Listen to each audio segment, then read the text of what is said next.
நம்ம நேரத்தை நாம எப்படி முழுசா கண்ட்ரோல் பண்றது, நம்மளோட பெரிய பெரிய கனவுகள் எல்லாம் எப்படி அடையிறது, இதுக்கு ஒரு ஃபார்முலா இருக்கு. அத பத்தி தான் இன்னைக்கு நாம பார்க்க போறோம். வாங்க உள்ள போலாம். இத நாம எல்லாருமே அனுபவிச்சிருப்போம் இல்லையா? சில நாள் பாத்தீங்கன்னா எனர்ஜி அப்படி பீடிட்டு வரும், மலையையே தூக்கிடலான்னு தோணும். ஆனா சில நாள்ல ஒரு சிம்பிள் இமெயிலுக்கு ரிப்ளை பண்றது கூட ஒரு பெரிய போராட்டமா இருக்கும். ஏன் இப்படி ஒரு வித்தியாசம்? இதுக்கு என்னதான் காரணம்? ரெண்டு விதமான நாட்களை கொஞ்சம் கற்பனை பண்ணி பாருங்க. ஒரு பக்கம் ஒரு குழப்பமான நாள், அது உங்களை இஷ்டத்துக்கு இழுத்துட்டு போகும். இன்னொரு பக்கம் ஒரு பர்ஃபெக்டான நாள், எல்லாமே உங்க கண்ட்ரோல்ல இருக்கும். நாம எல்லாருமே அந்த ரெண்டாவது நாளை தானே ஆசைப்படுறோம். அதை அடையறதுக்கான வழி நீங்க நினைக்கிறத விட ரொம்பவே சுவாரஸ்யமா இருக்கலாம். இங்க தான் ஒரு முக்கியமான விஷயம் இருக்கு. சுதந்திரம்னா என்ன? எந்த ரூல்ஸும் இல்லாம இருக்கிறது தானேன்னு நம்ம பொதுவா நினைப்போம். ஆனா உண்மை என்ன தெரியுமா? உண்மையான சுதந்திரம் ஒரு கட்டமைப்பில் இருந்து தான் வருதான். கேட்கவே ஒரு மாதிரி முரணா இருக்குல்ல? ஆனா இது எப்படி சாத்தியம்னு நம்ம பார்க்கலாம். இந்த கோட் அத சூப்பரா சொல்லுது.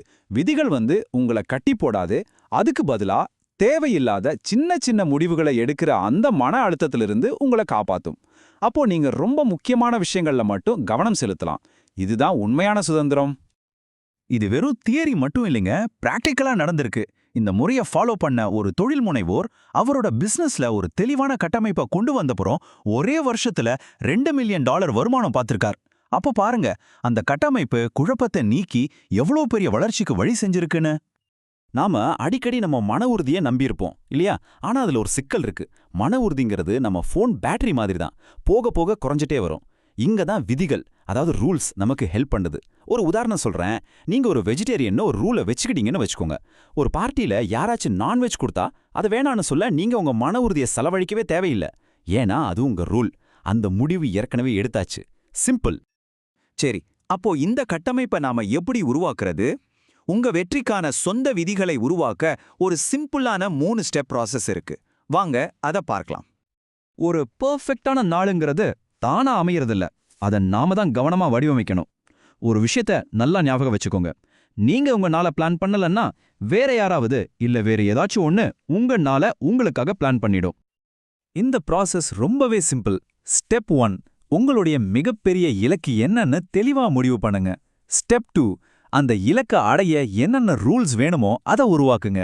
மூணாவதா, ரொம்ப ரொம்ப முக்கியமா, அந்த ரூல்ஸை மனசுல மட்டும் வச்சுக்காம ஒரு இடத்துல தெளிவா எழுதி வச்சிடுங்க.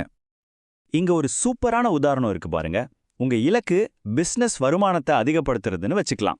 அப்போ உங்க ரூல் அதை நேரடியா சப்போர்ட் பண்ணணும். நான் கடினமா உழைப்பேன்னு சொல்றது ஒரு ரூல் கிடையாது, அது வெறும் ஆசை.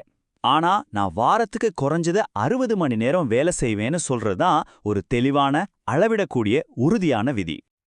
சரி, ரூல்ஸ் எல்லாம் செட் பண்ணியாச்சு. இது முதல் படிதான். ஆனா இதுக்கப்புறம் வர்ற பெரிய தடை என்ன தெரியுமா? தள்ளி போடுறது. இந்த பழக்கத்தை ஜெயிக்கிறதுக்கு 2 பவர்ஃபுல்லான சைக்காலஜிக்கல் டூல்ஸ் இருக்கு. அத பத்தி இப்ப பார்க்கலாம். இது ப்ரொடக்டிவிட்டியோட ஒரு முக்கியமான விதி. சிம்பிளா சொல்லணும்னா, ஒரு வேலைக்கு நீங்க எவ்வளோ டைம் கொடுக்குறீங்களோ அந்த வேலை அவ்வளோ டைம் எடுத்துக்கும். ஒரு டாஸ்க்கு 1 வாரம் டைம் கொடுத்தா அது 1 வாரம் இழுக்கும். ஆனா அதே டாஸ்க்கு ஒரே ஒரு நாள் தான் டைம்னு சொன்னா எப்படியோ நீங்க அதை ஒரு நாள்ல முடிச்சிடுவீங்க. இதுதான் பார்க்கின்சன் விதி. கொஞ்சம் யோசிச்சு பாருங்க. ஒரு வேலைக்கு டெட்லைனே இல்லைன்னா என்ன ஆகும்? அது எப்ப முடியும்? அது முடியவே முடியாது. அது பாட்டுக்கு இழுத்துக்கிட்டே போகும். டெட்லைன் தான் ஒரு அவசர உணர்வை கொடுத்து நம்மள உடனே வேலையை ஆரம்பிக்க வைக்குது. இதுலேருந்து நமக்கு என்ன தெரியுது? டெட்லைனே இல்லைன்னா நம்ம ப்ரொடக்டிவிட்டி ரொம்ப கம்மியா இருக்கு. ஆனா ஒரு ஹார்டான டெட்லைன், அதாவது இதை முடிக்கலனா விளைவுகள் இருக்குங்கிற மாதிரி ஒரு டெட்லைன் இருக்கும்போது நம்ம கவனமும் சரி வேலையும் சரி உச்சத்துக்கு போகுது. டெட்லைன் இருந்தா நல்லதெல்லாம். ஆனா சில சமயம் வேலையை ஆரம்பிக்கிறதே ஒரு பெரிய மலையை பார்க்குற மாதிரி இருக்குமே. அந்த முதல் அடியை எப்படி எடுத்து வைக்கிறது? அதுக்கு ஒரு சிம்பிள் ஹேக் இருக்கு. ஒரு பெரிய கட்டுரை எழுதணுமா, ஐயோன்னு மலைக்காதீங்க, முழுசா யோசிக்காதீங்க. முதல்ல கம்ப்யூட்டர்ல அந்த டாக்குமெண்ட்டை ஓபன் பண்ணுங்க. அப்புறம் ஒரே ஒரு வார்த்தை மட்டும் எழுதுங்க. அப்புறம் ஒரு வாக்கியம். அவ்வளவுதான். இந்த சின்ன முதல் ஸ்டெப் ஒரு செயின் ரியாக்ஷனை ஆரம்பிச்சு வச்சு உங்களை முழுசா வேலையில இறங்க வச்சிடும். இப்ப நாம கடைசி ஆனா ரொம்ப முக்கியமான ஒரு பகுதிக்கு வந்திருக்கோம். சரியான டூல்ஸ், ரூல்ஸ் எல்லாம் இருந்தாலும் கரெக்டான மைண்ட் செட் இல்லனா நீண்ட காலத்துக்கு ஜெயிக்கிறது கஷ்டம்.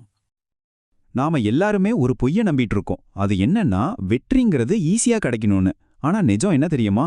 வெற்றிங்கிறது கஷ்டம்தான். இந்த கஷ்டமான உண்மையை நீங்க மனசார ஏத்துக்கிட்டீங்கன்னா ஒரு மேஜிக் நடக்கும். ஏன்னா இந்த வழி கஷ்டமா தான் இருக்குன்னு உங்களுக்கு முன்னாடியே தெரிஞ்சா நீங்க சவால்களுக்கு தயாரா இருப்பீங்க. ஏதாவது தடங்கள் வந்தா ஷாக் ஆக மாட்டீங்க. தேவையான தியாகங்களை செய்ய மனசளவுல ரெடியா இருப்பீங்க. இந்த ஒரு மைண்ட் செட் உங்களை யாராலையும் அசைக்க முடியாத அளவுக்கு மாத்திரும்.